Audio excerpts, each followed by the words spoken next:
ingsun lakune sedaya wara kelawan mekak hawa kang dur angkara senajan setan gentayangan tansah gawe rupeda hingga pupusing jaman rametek ingsun nyirap kenini samorko maperharjaning ponco sangen ula sing netra minambaran sing kawelasan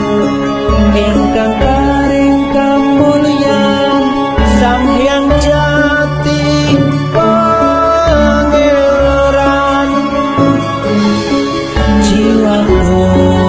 kalbu samudra pebuntoning laku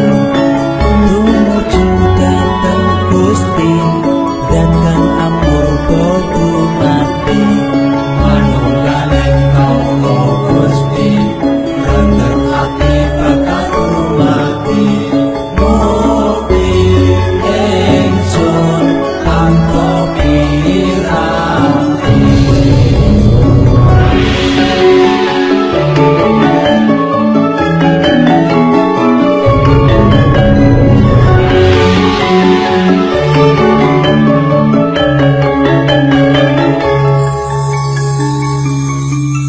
sumebyar ing sukma madu sarining perwita maneka warna prada bangun praja sampurna sangkala tidha mungsa ana bentuk nyata sirna yang sing rasa mardika mugia den setya pusaka kalima sada yati dadi mustika sajroning jiwa raga bejo mulya waskita tingdaya pangulaksana biar manjing sikra antu sepung duduk dan kenal iso panenung gagah bunga sumringah dada ing wayang-wayang satriya tata sempada riyata mawan sewu kartika kataman layu kala sepo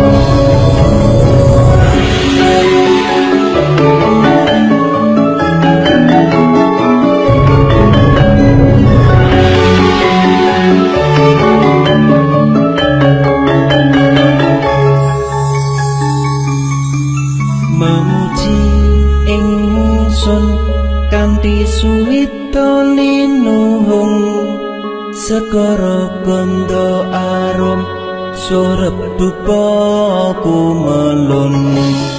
kinunah niyan ingsun hangidung saka kang luhur ditahing Sang Hyang Agung rembesing tresna tandha luhing netra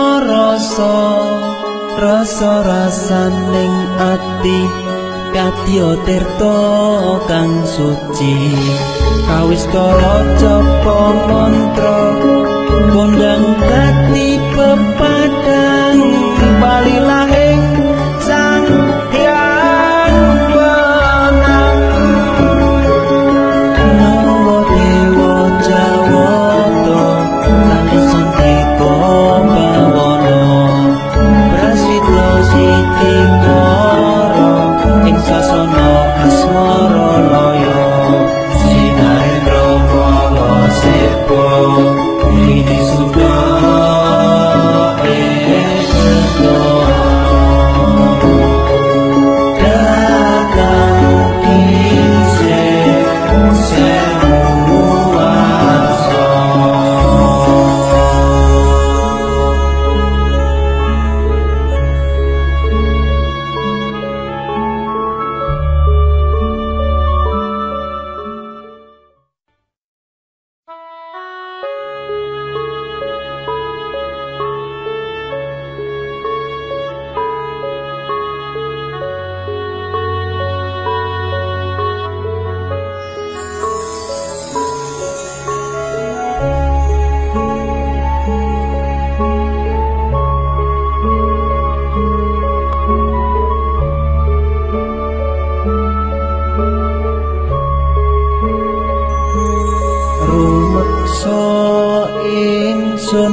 Aku nestangaya wara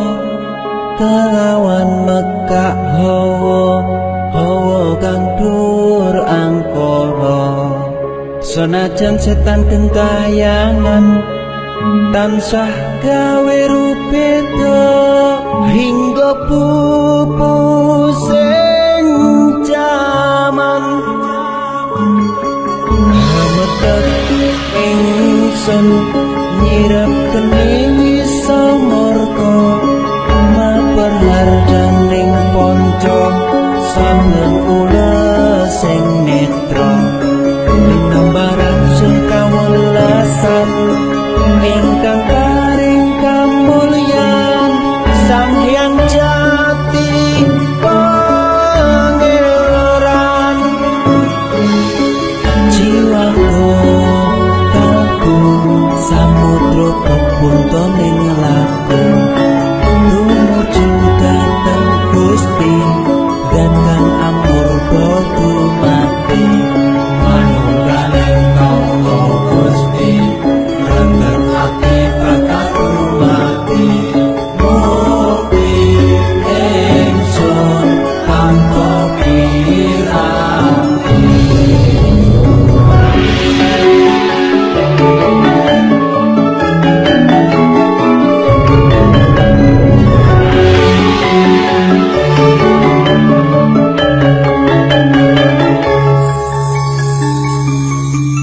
Sumebyar ing sukma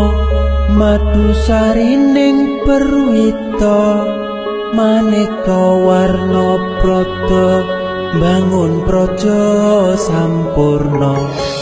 sengkala tida mungsa ana bentuk nata sirna yang sing rasa margina mugia den setya